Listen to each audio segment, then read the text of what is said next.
Bom, vamos lá, potência elétrica da forma mais básica possível, né?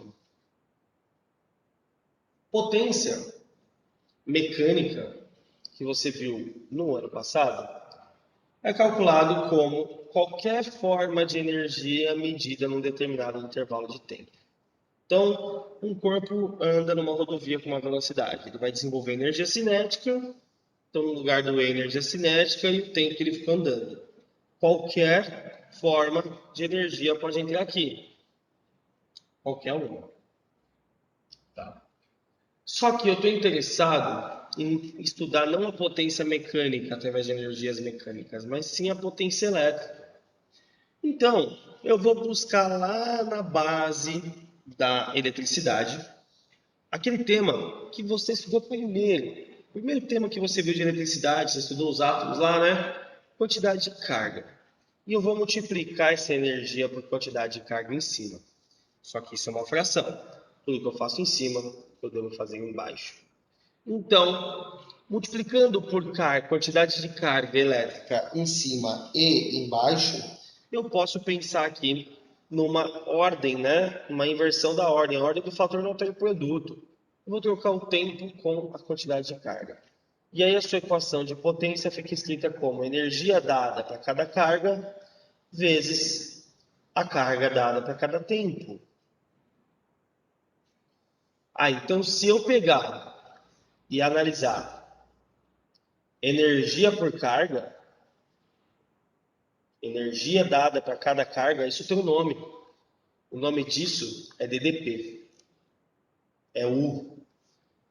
E se eu pegar e olhar a quantidade de carga medida em um determinado intervalo de tempo, muito tranquilo, isso aqui é a corrente elétrica.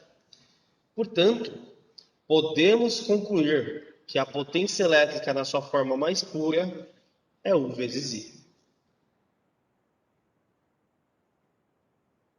DDP vezes a corrente. Unidade de medida. Potência sempre será dada em watts. A DDP sempre dada em volts. Corrente sempre dada em ampere. Até aqui, Patrick, alguma dúvida? Uma pergunta. U. Tá. Qual é a dúvida acerca do U? O U é a diferença de potencial, a DDP de um sistema. Quando eu aplico dois potenciais, um positivo e um negativo, entre as duas placas, eu crio uma diferença entre dois. Isso faz com que os elétrons eles ganhem energia para se movimentar ordenadamente. Então a DDP é a energia dada para cada carga elétrica. E aí as cargas andam, formando a corrente. Isso é o U. Tudo bem? Beleza. Agora, sabendo isso aí, essa equação de potência, a gente vai relacionar com a equação de resistência elétrica. Lembra que resistência elétrica é igual a U sobre I? E a gente escreve isso aqui como U igual a RI. Tem que lembrar dessa expressão aqui, ó. O que eu vou fazer? Eu vou escrever ela nessa forma e eu vou escrever ela isolando o I também. O I é U sobre R, né? Também. É a mesma coisa, né? Aqui o U está isolado e aqui o I está isolado. O que eu vou fazer? Vou aplicar substituições. Substituições. Primeiramente, eu vou fazer a seguinte substituição. Deixa eu trocar a cor, esse verde aqui, por esse rosa. Primeiro, eu vou pegar esse U e eu vou jogar aqui, ó. Aí eu vou ter a segunda equação de potência, ó, quer ver? Potência não é U vezes I, só que o U é RI, né? Então vai ficar R vezes I. Potência vai ficar escrita como R vezes I ao quadrado. É o PRI. Tá vendo? E agora eu vou trocar de cor de novo. Porque eu vou pegar o roxo. Agora eu vou pegar esse I aqui, ó. E eu vou jogar aqui, ó. O que vai acontecer? A terceira expressão de potência, ó. Potência é igual a U. Quem é o nosso I roxinho? U sobre R. E aí chegaremos na terceira equação de potência. U vezes U ao quadrado sobre R. No fim das contas, você tem três possibilidades para calcular a potência elétrica. U vezes I, R vezes I quadrado ou U quadrado sobre R. Tudo bem, Patrick?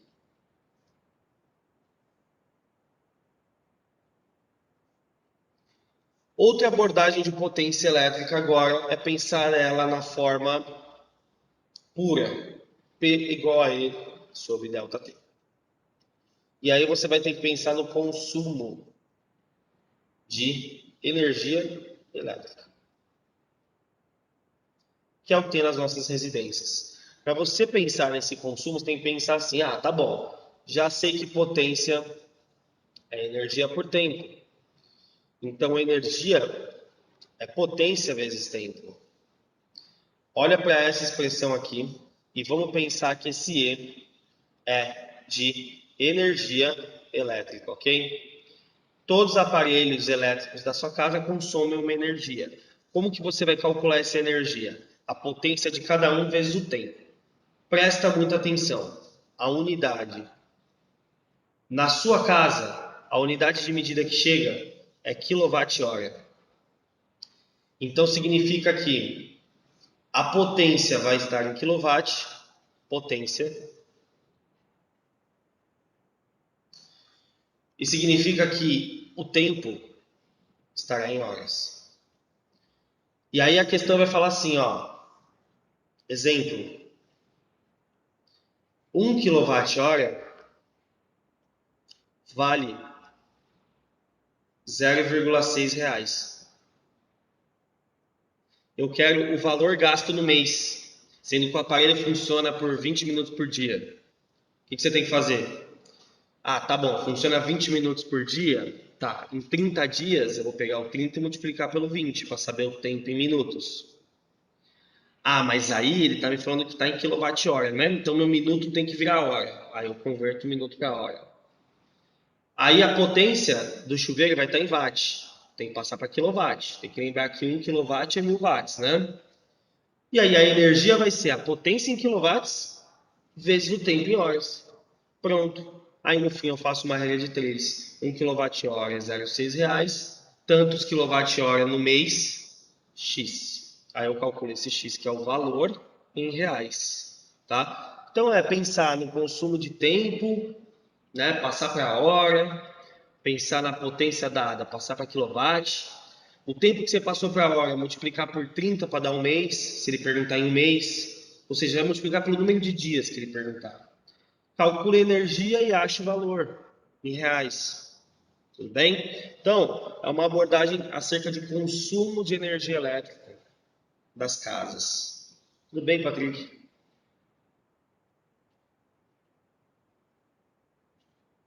Toma cuidado com isso, tá? Isso pode aparecer também na prova de hoje. Finalizando essa parte de potência elétrica, nós vamos para outra parte que é a produção do campo magnético. Para explicar a produção do campo magnético, a gente primeiro pensa no fio retilíneo, para depois pensar na espinha circular, tá? Então, primeiro aqui, o condutor retilíneo, ok? E do ladinho aqui, ó, eu vou colocar a espinha circular, tá? Bom, qual que é a ideia aqui? Essa foi a primeira parte do eletromagnetismo. Você já tinha visto magnetismo, conceitos básicos, já tinha visto eletricidade.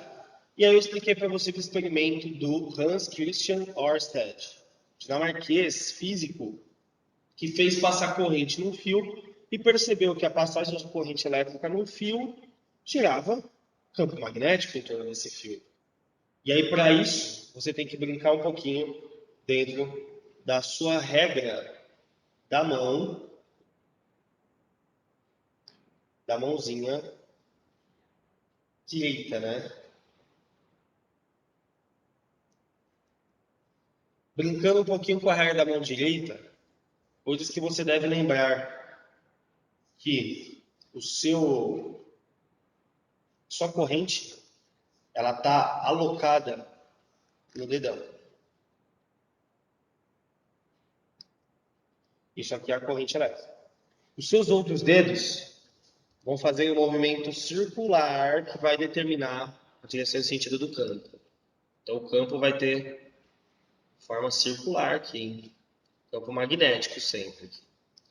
Portanto, fazer passar corrente aqui,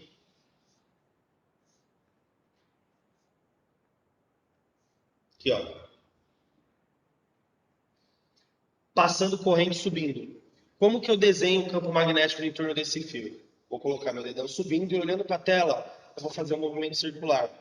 O campo vai entrar na tela à direita do fio, dar a volta e sair à esquerda da tela, à esquerda do fio. Portanto, campo entrando, campo magnético entrando é o xizinho. Você está vendo a bunda da flecha. A flecha está se afastando, você está vendo o xizinho. Flecha vindo na sua direção é bolinha. Então, entra e aqui sai. Mesmo exemplo para a espira. Eu vou colocar a corrente aqui. O que é uma espira? É um fio enrolado. Se você coloca o seu dedão fazendo o movimento da corrente, que é no sentido anti-horário, você vai ver que seus dedos rotacionando, os seus dedos vão estar saindo no meio da espira, vindo na sua direção. Então, a espira circular com a corrente nesse sentido tem um campo magnético saindo. É assim que você vai determinar. Agora, para que serve a mão direita? A regra da mão direita. Para determinar o quê? Direção e sentido do campo magnético de B. Agora, como que eu calculo? Bom, o módulo de B, ele tem como calcular em um e no outro. Ambos dependem da permissividade magnética do meio, o quanto aquele meio permite que haja campo. E aí essa permissividade, que é o nosso misério, a gente usa sempre do vácuo, que é 4π vezes 10 a menos 7 Tesla vezes metro sobre ampere, né? Então esse valor vai ser dado, é uma constante, vezes o I. Quanto maior o I, quanto maior o valor da corrente, maior o valor do campo. Só que quanto mais longe o campo magnético do fio, menor ele é. Como o campo magnético é em círculo, para o condutor retilíneo, quanto maior o comprimento da circunferência, menor é o campo. Quanto mais afastado do fio, menor é o campo. Comprimento de circunferência, 2πr, e aqui, simplesmente 2r. É assim que a gente acha como está o vetor campo magnético, e é assim que a gente calcula no condutor retilíneo e na espira circular. Patrick, tudo bem?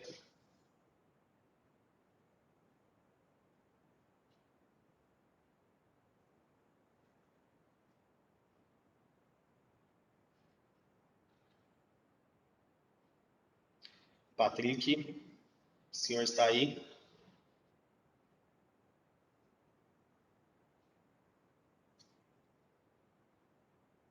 Tudo bem, é difícil mesmo, mas está conseguindo acompanhar? Está entendendo melhor? Ok. Bom, então e é isso que você tem que saber, esses dois elementos. Eu não cobrei bobina nem solenoide, tá, na prova. Eu montei questões só com esses elementos. Bom? Terceiro e último tema, o tema mais difícil do ano, com certeza. Indução eletromagnética. Esse é chato. Esse é difícil. Vamos lá. Por partes.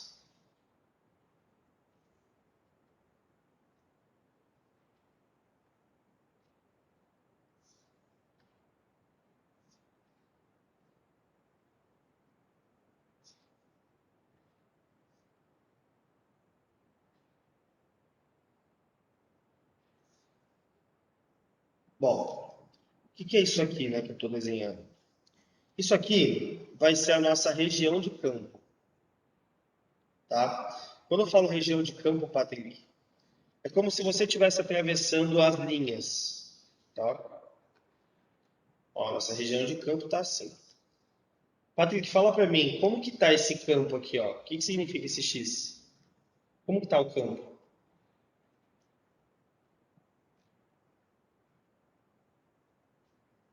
Não, não, não, não. Vamos lá, carga é uma coisa, campo magnético é outra. Carga você está falando de eletricidade. Eu estou falando o que é esse X aqui. O que significa esse X?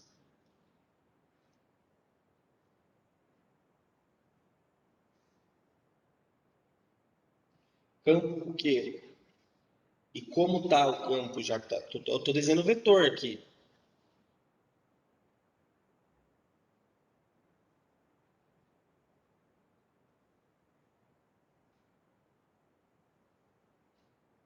Campo magnético, ok. Região de campo magnético é um espaço que tem campo magnético, linhas de campo. Vou colocar a condição de que ele é uniforme, as linhas de campo estão espaçadas igualmente. E o campo está como? O que é esse X aqui?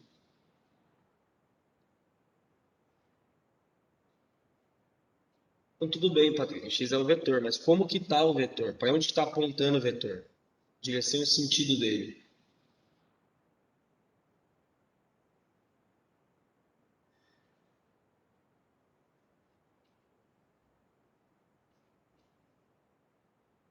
Então, eu sei que você não sabe, cara. Por que você não pergunta, velho? Eu falo pra você, mano. Não tem problema em você ter dúvida, em perguntar. O que eu fico bravo é que vocês não perguntam. A sala de vocês é uma sala que não pergunta. Entende? Isso é um grande problema. Se você não sabe o sentido, a orientação do vetor, fica muito difícil. Então não tem que ter vergonha de ter dúvida. Cara, você está numa aula individual para a recuperação final do ano. Pergunta. Eu fiz a mesma coisa aqui, você não perguntou. Aqui sai, aqui entra. Tem que entender o que isso significa. Não é só, ah, tá bom. Não, é entender, real. Patrick, você consegue imaginar uma flecha tridimensional? Assim, ó. Imagina que isso é uma flecha. Se essa flecha vai na sua direção, você não vê uma bolinha?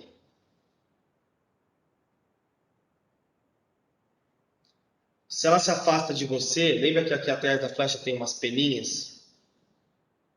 Então isso aqui, ó, quando você vê a bunda da flecha, significa que o vetor está entrando no plano. Quando você vê a cabeça da flecha, significa que o vetor está saindo do plano para você. Então aqui está entrando ou saindo? Entrando. São várias flechas entrando na região. Foi agora? Ok. O que eu vou fazer agora? Você entender a indução eletromagnética. Eu vou pegar uma espira circular, um fio em formato de círculo e vou andar com ele. Então a espira circular ela vai estar em vários momentos aqui. Ela vai estar indo para lá, certo? Mas antes, entrando, dentro, saindo e fora. Sempre indo para a direita. Então são 4 fotos. Ou 5 fotos. 1, 2, 3, 4, 5. Entende a situação? Beleza. Agora presta muita atenção. Isso é difícil de entender. O condutor, que é o fio, a espira, ela pode ter passagem de corrente elétrica. Como que a gente consegue induzir uma corrente elétrica? O Faraday percebeu que quando eu lhe aproximava um ímã é campo. Aproximando um ímã, o medidor de corrente marcava corrente. Então ele definiu que ao jogar linhas de campo dentro da espira, você tem passagem de corrente na espira. E quando ele afastava, quando ele diminuía as linhas de campo na espira, também tinha corrente. O medidor marcava de novo. Então ele concluiu que quando ele enfiava a linha de campo magnético ou tirava, ele criava corrente na espira. Portanto, só se tem corrente quando se tem variação de linhas, variação de fluxo, seja aumentando ou diminuindo. Por exemplo, aqui a espira está fora da região de campo.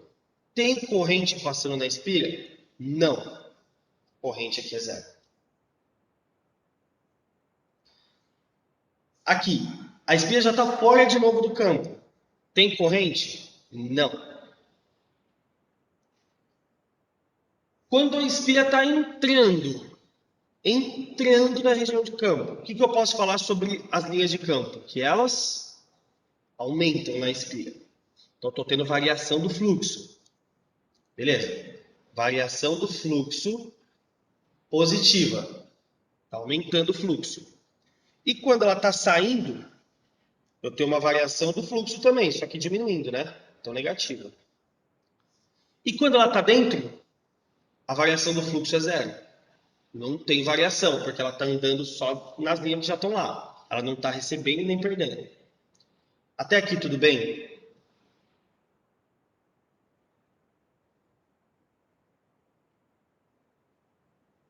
Ok, agora você tem que pensar o seguinte. Presta atenção, Patrick. A espira, ela quer voltar ao estado natural dela. Sempre. Sempre voltar ao estado natural. O que significa isso? Antes dela entrar na foto 1, tinha campo magnético nela? Não. Então o estado natural dela é não ter campo. Quando ela entra na região de campo, o fluxo aumenta. O fluxo de campo magnético aumenta nela. Então qual que é a reação dela? É induzido nela uma corrente elétrica, só que quando passa a corrente elétrica nela, ela mesma não cria um campo. Então ela sempre cria um campo para voltar ao estado natural. Vamos lá. Antes ela não tinha campo. Aqui o fluxo aumenta. Fluxo de campo entrando nela. Se antes ela não tinha, ela vai gerar um campo saindo. Porque ela não tinha. Ela vai gerar um campo contra para anular. Certo? Esse é o estado natural dela. Então você tem que usar a regra da mão direita para saber no meio dela como está esse campo que ela criou, que tem que ser oposto ao que está sendo inserido nela quando o fluxo aumenta.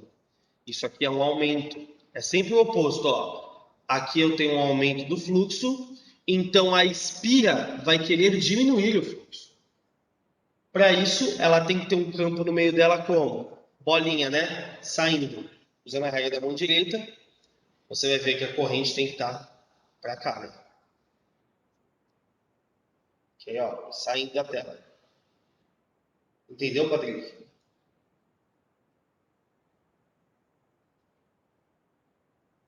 Legal. Quando ela já está dentro, está tendo variação do fluxo? Não. Então aqui a corrente ainda é zero também, né? Então antes ela tinha, está andando aqui dentro, não está variando o fluxo, então ela não tem corrente. Agora aqui, tá saindo da região de campo. Se sai da região de campo, o fluxo cai. Opa, então aqui eu tenho uma diminuição do fluxo. Mas a espira, ela sempre gera um campo para voltar ao estado natural. Então, se está diminuindo, ela vai gerar um campo que aumente esse. Esse não está entrando, então ela tem que gerar um campo entrando no meio dela. Campo entrando no meio dela, entrando no meio dela, fazer esse movimento aqui, esses dedos vão estar entrando na tela, então a corrente tem que estar nesse sentido aqui, sentido horário, e existe valor de corrente. Tudo bem, Patrick?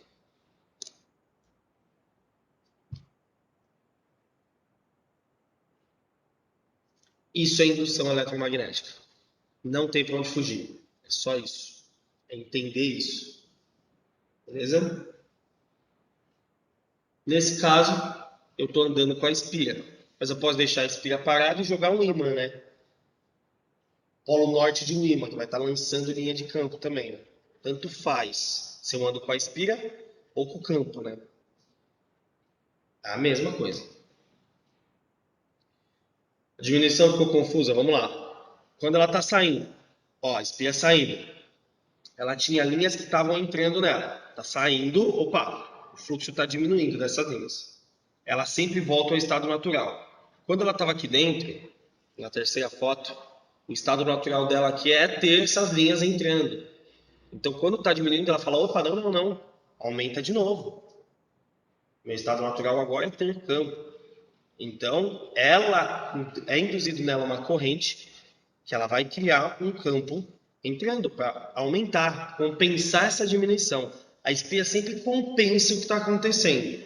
Se está aumentando, ela compensa diminuindo. Se está diminuindo, ela compensa aumentando. É assim que ela trabalha. É assim que é o fenômeno natural que a gente vê. Tudo bem?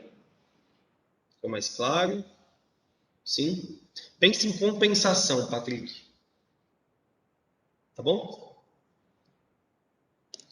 Ficou alguma dúvida dos três temas? Potência elétrica, produção de campo magnético e indução?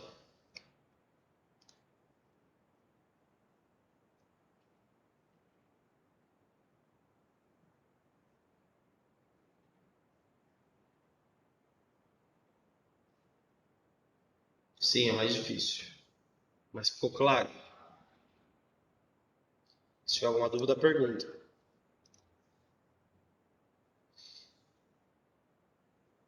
Tá bom. Bom, então vou te liberar 5 minutinhos antes, só almoçar, fazer suas coisas, tá? Você tem até hoje para entregar. E aí, faça uma boa prova, vai tranquilo, que no ano que vem eu vejo você no terceiro ano do ensino médio. Tá bom?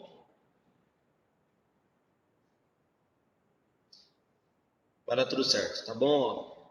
Beijão, Patrick. Até mais, hein? Se cuida.